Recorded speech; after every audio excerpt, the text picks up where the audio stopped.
Olá, paz e bem a todos, amados irmãos e irmãs. Estamos hoje dando continuidade ao nosso livro Tratado do Inferno. Para você que não é inscrito ainda, não se inscreveu no canal, vai lá, se inscreve, toque o sininho para ser notificado toda vez que o vídeo for ao ar. O YouTube vai te avisar que tem vídeo novo lá para você acompanhar e assim você não perde nenhum capítulo.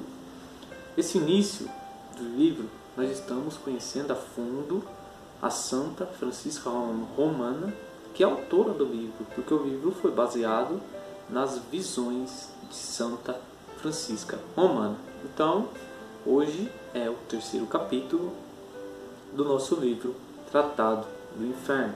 Estamos continuando a falar um pouco sobre esta santa dedicada, dona de casa, que se dedicou a sua vida ao seu matrimônio. Vale lembrar que alguns dias atrás, quando nós começamos a falar sobre a Santa Francisca Romana, nós vimos que não era do feitio dela se casar, ser uma dona de casa, mas devido à família, ela se casou e foi obediente até o fim ao seu marido, dedicada aos seus filhos, uma exemplar dona de casa, uma santa dona de casa. Então, estamos reunidos em nome do Pai, do Filho e do Espírito Santo. Amém. São Miguel Arcanjo, defendemos do combate. Sede o nosso refúgio contra as maldades e as ciladas do demônio. Ordene de Deus, instantemente o pedimos. A vós, príncipe da milícia celeste, pelas virtudes divinas, precipitai no inferno Satanás e a todos os espíritos malignos que andam pelo mundo para perderem as almas. Amém. Terceiro capítulo do livro Tratado do Inferno, continuando a história de Santa Francisca Romana. A bem-aventurada Francisca tinha então cerca de 43 anos, dos quais 31 anos de casada. Ao longo dos 12 anos que depois ainda viveu, Deus fez brilhar a sua santidade por meio de vários prodígios, curas milagrosas. Mas a sua humildade fazia tudo para esconder tais milagres, aplicando remédio nas partes feridas dos enfermos, mesmo que fosse contrários à saúde. Nada ainda dissemos da particular assistência dos anjos que ela recebia. Já vimos que além do seu anjo da guarda, Deus lhe ofereceu um segundo, que a acompanhava visivelmente. Se acontecia de o demônio usar a figura de um anjo de luz para enganá-la, este fiel guardião não deixava de lhe desvendar o artifício do seu inimigo, e sua alma logo ficava cheia de um perfume tão agradável que admiravelmente a consolava. Se acompanhada pelo anjo lhe escapasse uma ação ou uma palavra menos necessária, ou seja, levar por pensamentos supérfluos, divagando sobre a vida da casa ou outros assuntos, este Espírito Celeste, testemunha contínua de sua vida, se ocultava e pela sua ausência a obrigava a se recolher e a reconhecer sua falta. Daí vem que a santa é representada ao lado de um anjo que lhe serve de guia e de governante.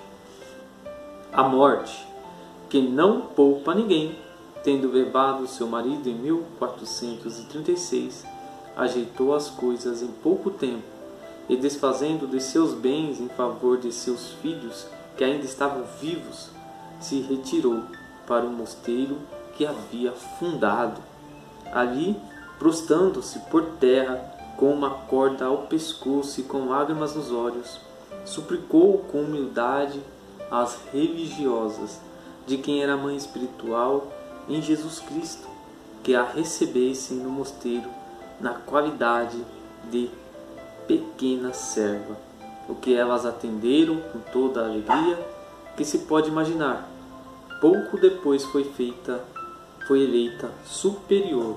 Apesar de toda repugnância, estas religiosas são chamadas obratas, porque daí a explicação do que significa obratas.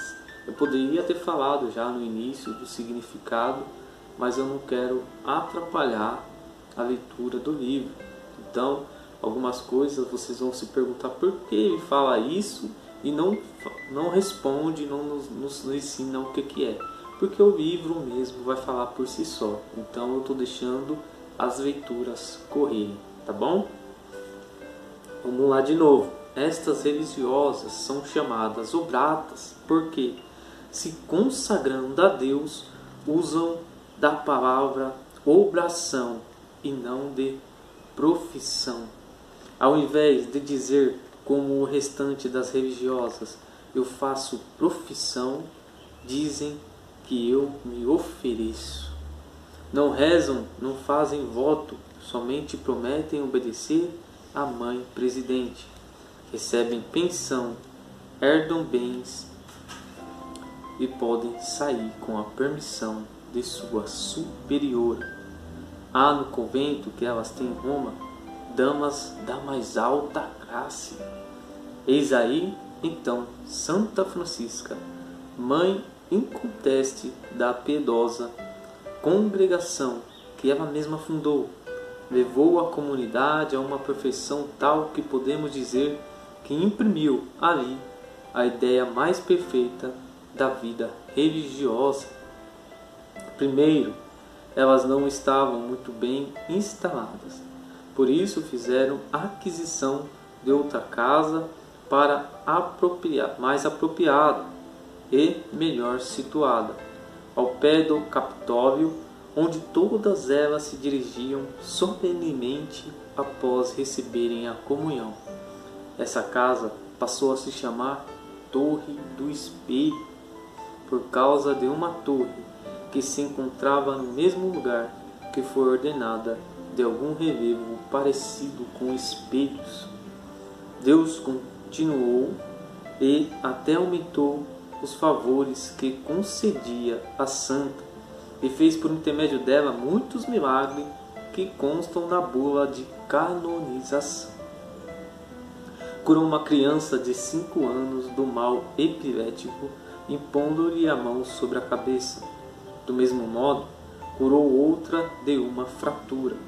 Curou vários outros doentes, somente pela imposição das mãos. Uma mulher chamada Ângela, que tinha um braço paralisado pela gota, tendo encontrado a santa pelo caminho, implorou sua ajuda e na mesma hora redobrou a saúde. Certo dia, deu de comer com fartura a 15 religiosas com apenas alguns pedaços de pão que mal dava para alimentar 3 pessoas. No entanto, ainda sobrou um cesto cheio de pão. Uma vez, algumas religiosas acompanharam-na para buscar lenha fora da cidade, e como ficaram com sede, Deus fez brotar numa vinha tantos cachos de uva, apesar de ter acontecido isso no mês de janeiro. Mas silenciamos quanto ao resto dos milagres, para falar de suas virtudes, em particular da sua humildade, pela qual foi elevada a sua verdadeira grandeza. Nunca suportou nem o claustro, nem na casa de seu marido que fosse servida. Ela sempre serviu, nunca quis ser servida. Apesar de ser dona de casa e superiora do convento, mas praticando ao pé da letra a palavra de Nosso Senhor, gostaria mais de servir os demais e de ser tratado como servo. Gostaria especialmente de ser tida como a menor de todas. e se fosse tratada como ela queria, não lhe teria dado outro título honorífico senão a de pecadora, vaso de impureza, mulher vil e miserável. Esta humildade apareceu mais em suas ações do que em suas palavras. Certa vez foi encontrada voltando da vinha que ficava fora da periferia, com um feixe de sarmento sobre a cabeça e conduzindo diante dela um burro carregado. Quem pregava ao serviço dos pobres mostrava-se por aí que nada é difícil para a caridade. Quando esta virtude nos faz agir, somos capazes de pisar aos pés o respeito humano, mesmo o que parece mais razoável. No sofrimento, sua paciência era invencível.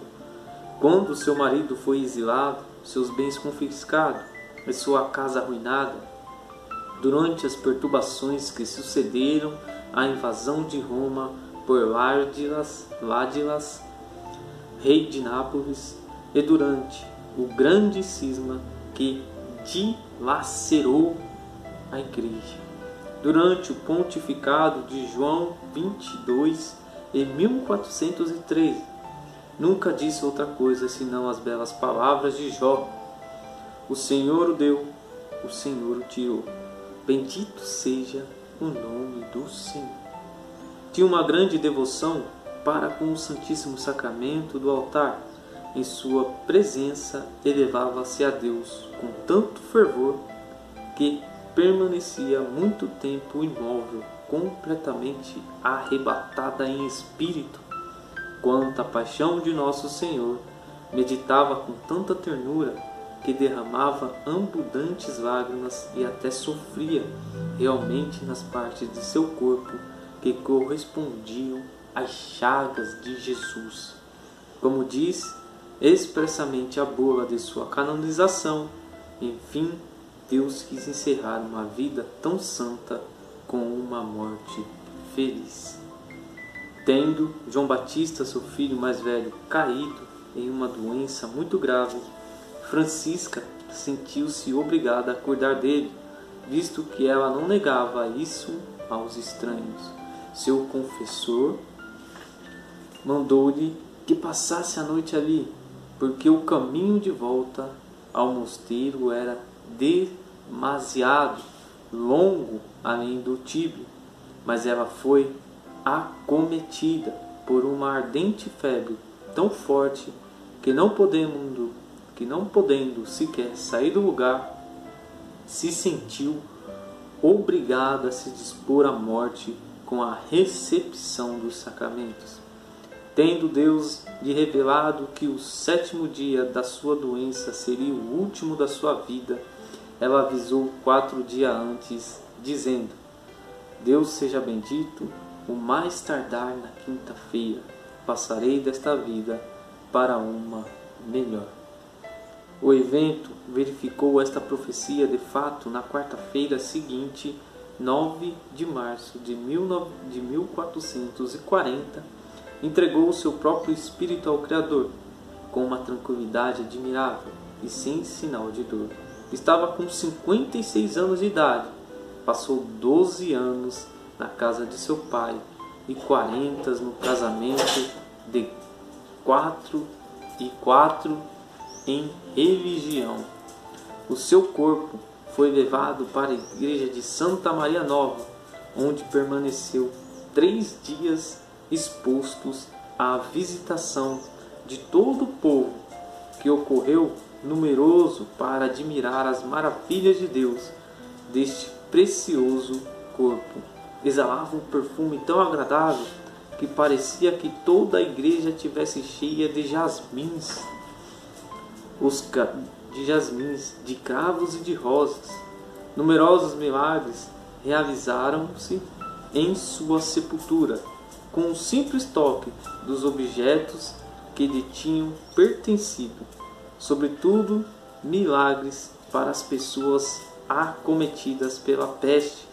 um fabricante de perfume chamado Jerônimo, estando no fim da vida, foi curado depois de ter tocado na roupa da santa. Uma mulher chamada Madalena de Clarere foi preservada da morte pela simples invocação da santa multidão de doentes foi curada, pelo mérito da intercessão. Um turco chamado Beli era tão endurecido que ninguém conseguia convertê-lo. A coisa obtida dele foi dizer: um turco chamado Beli era tão endurecido que ninguém conseguia convertê-lo. A única coisa obtida dele foi dizer: Francisca, serva de Deus, lembrai-vos de mim. E ele se converteu. Todas estas maravilhas incitaram muitos sumos pontífices a proceder à canonização desta ilustre romana. Eugênio IV, Nicolau V e Clemente VIII trabalharam nisso. Paulo V encerrou este santo assunto em 29 de maio de 1608. Inocente X mandou celebrar a festa com ofício duplo, o que se faz no dia 9 de maio. O corpo da santa permaneceu enterrado por mais de 200 anos. Foi exumado em 1638 e encerrado num belo relicário de cobre dourado.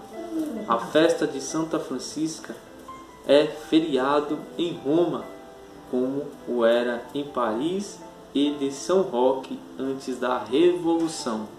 Isto é, sem ser de preceito, ela é ocasião de grande solenidade. Terminamos aqui a história de Santa Francisca. Amanhã já começamos com as visões de Santa Francisca Romana, que creio eu, muitas pessoas estão curiosas para saber o que tem dentro desse livro, Tratado do Inferno. São Miguel Arcanjo, defendei-nos do combate, sede o nosso refúgio contra as maldades e as ciladas do demônio. Ordene de Deus, instantemente pedimos, a vós, príncipe da milícia celeste, pelas virtudes divinas, precipitai o inferno a Satanás e a todos os espíritos malignos que andam pelo mundo para perderem as almas. Amém. Em nome do Pai, do Filho e do Espírito Santo. Amém. Deus abençoe a todos vocês. Até amanhã, se Deus quiser.